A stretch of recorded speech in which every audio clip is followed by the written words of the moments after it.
दोस्तों, इस वीडियो में डिस्कस करेंगे कि कॉन्ट्रैक्टर का टीडीएस आप कैसे पे कर सकते हैं नए इनकम टैक्स एक्ट और रूल 2026 के अकॉर्डिंग। तो आप इस वीडियो को अंत तक जरूर देखिएगा। दोस्तों, टीडीएस और कॉन्ट्रैक्टर इसके ऊपर मैंने स्पेशल वीडियो बनाई है जिसका लिंक के वीडियो के डिस्क्रिप्शन में दिया है और हमारे यूट्यूब चैनल पर आप देख सकते हैं, जिसमें कि हमने डिस्कस किया है कि 1 अप्रैल 26 से कौन से नए सेक्शन है जो कि एप्लीकेबल है कॉन्ट्रैक्टर के लिए। तो आप उसे ज़रूर रेफ़र कीजिएगा और रेगुलर अपडेट के लिए CA Satbir Singh YouTube channel को सब्सक्राइब कर लें ताकि आपको टैक्स के रेगुलर अपडेट मिलते रहें और आप इनकम टैक्स की कंप्लायंस कर पाएँ। दोस्तों, कॉन्ट्रैक्टर का टीडीएस पे करने के लिए सबसे पहले आप लॉगिन करेंगे incometax.gov.in वेबसाइट पे। यहाँ पे आपको अपने टैन नंबर के साथ लॉगिन करना है, क्योंकि बिजनेसमैन जो कॉन्ट्रैक्टर का टीडीएस काटते हैं वो पेमेंट करते हैं तो उनके पास टैन नंबर होना चाहिए।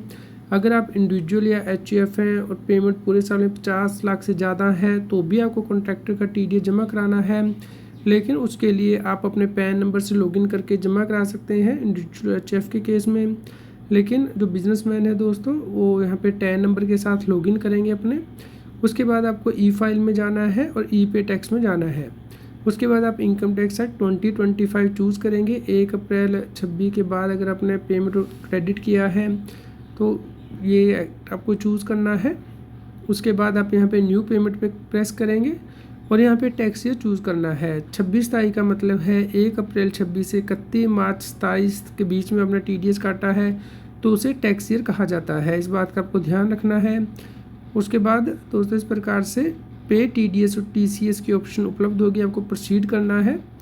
यहाँ पे अब आपको ध्यान देना है कि अगर आप के डिडक्टिव कॉर्पोरेट और नॉन कॉर्पोरेट है तो हर एक के लिए आपको अलग चलान बनाना है। मान लीजिए कि इंडिविजुअल है, एक कंपनी है जिसे कि आप पे करेंगे कॉन्ट्रैक्ट की पेमेंट, तो इंडिविजुअल का चलान अलग बनेगा और कंपनी का अलग बनेगा।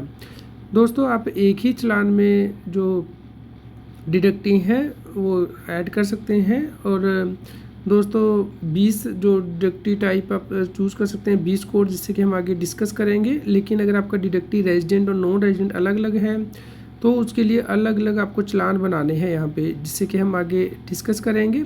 तो अकॉर्डिंगली मान लीजिए आपका डिडक्टिव है एक इंडिविजुअल, एक HUF, एक पार्टनरशिप फर्म, तो उसके लिए आप यहाँ पे other than company deductive choose कर लेंगे और स्टेटस रेजिडेंट है तो रेजिडेंट चूज़ करेंगे, अगर नॉन रेजिडेंट है तो नॉन रेजिडेंट चूज़ करेंगे उनका।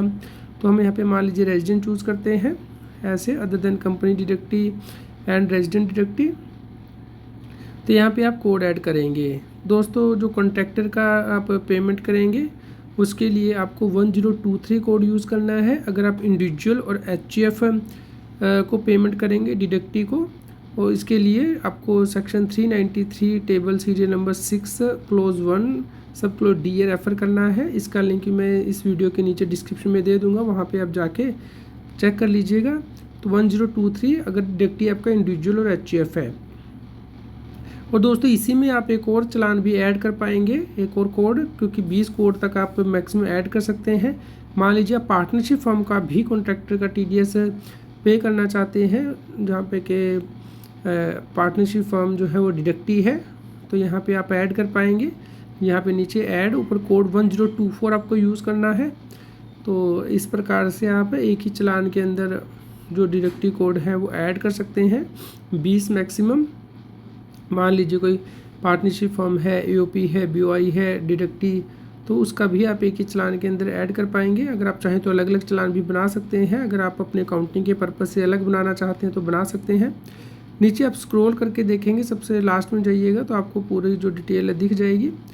और दोस्तों, अगर आपकी कंपनी डिडक्टिव है, यानी कि जिसे पेमेंट आप कर रहे हैं वो डिडक्टिव कंपनी है, तो यहाँ पे आपको जब चलान में चूज़ करेंगे, सबसे पहले कंपनी डिडक्टिव चूज़ करना है, उसको रेजिडेंशियल स्टेटस चूज़ करना है।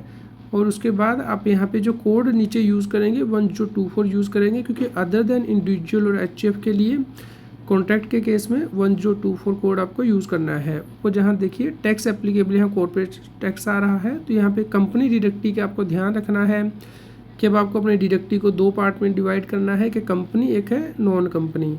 कंपनी के लिए सेपरेट चलान बनेंगे, नॉन कंपनी के लिए सेपरेट चलान बनेंगे। इस बात का ध्यान रखिएगा, क्योंकि जब आप TDS रिटर्न फाइल करेंगे उस वक्त आप ये चलान जो है एंटर करने हैं, तो कोई डिफ़ॉल्ट ना आए, पेनल्टी ना लगे, इसके लिए आपको अभी से ध्यान से इसे एंटर करना है। तो इस प्रकार मान लीजिए हमने पहले जो एंटर किए थे वो चालान हम बना रहे हैं अदर देन कंपनी डिडक्टी। 2 हमने वहाँ पे सेक्शन कोड ऐड कर लिए थे, एक इंडिविजुअल एचएफ के केस में, दूसरा था पार्टनरशिप फर्म के केस में जो डिडक्टी है। तो यहाँ पे दोनों के कोड यहाँ पे आ गए हैं। उसका एक ही साथ जो चालान है वो हम लोग पे कर सकते हैं। टोटल अमाउंट 11,000 मान लीजिए यहाँ पे कर रहे हैं। तो यहाँ पे आप ऑप्शन चूज़ करेंगे कि क्या आप नेट बैंकिंग से पे कर रहे हैं, आरटीजीएस से, एनईएफटी से या यूपीआई से। जैसे चूज़ कर लेंगे तो इस प्रकार से स्क्रीन दिखाई देगी। यहाँ पे देखिए टैक्स ईयर 26-27 आ गया है, यानी कि 1 अप्रैल 26 से 31 मार्च 23 के बीच में पेमेंट कर रहे हैं, क्रेडिट कर रहे हैं पार्टी को, उसका टीडीएस जमा कर रहे हैं। तो ये ईयर आएगा। और यहाँ पे tax applicable income tax other than companies, क्योंकि हमारा भी इसमें कोई भी कंपनी डिडक्टी नहीं है जिसका कि हमने टीडीएस काटा है, वो रेजिडेंट है हमारा डिडक्टी। ये आप सारी डिटेल अच्छे से चेक कर लीजिएगा और यहाँ पे अच्छे से नीचे से स्क्रॉल करके देख लीजिएगा, पूरा अमाउंट आएगा, सेक्शन कोड भी आ जाएगा, जो टैक्स का अमाउंट है वो आ जाएगा। एक ही साथ आप ये चालान पे कर सकते हैं पे नाउ पे प्रेस करके। और बाद में दोस्तों जब पे कर देंगे तो ई फाइल में जाके आप यहाँ पे पेमेंट हिस्ट्री में जाके एक्शन के अंतर्गत इस चालान को डाउनलोड कर पाएंगे। 3 डॉट दिए होंगे, उस पर प्रेस करेंगे तो ये चालान आपका डाउनलोड हो जाएगा। तो इस प्रकार से आप आसानी से कॉन्ट्रैक्टर की पेमेंट कर सकते हैं दोस्तों। उम्मीद करते हैं आपके लिए न्यूज़ यूज़फुल रही होगी। पर लाइक करें और शेयर करें ताकि सभी लोगों तक जानकारी पहुंच पाए। और CS Satbir Singh YouTube channel को सब्सक्राइब कर लें और टेलीग्राम चैनल को और व्हाट्सएप चैनल को QR कोड स्क्रीन पे दिया गया है पर शेयर करें ताकि सभी लोगों तक जानकारी पहुंच पाए।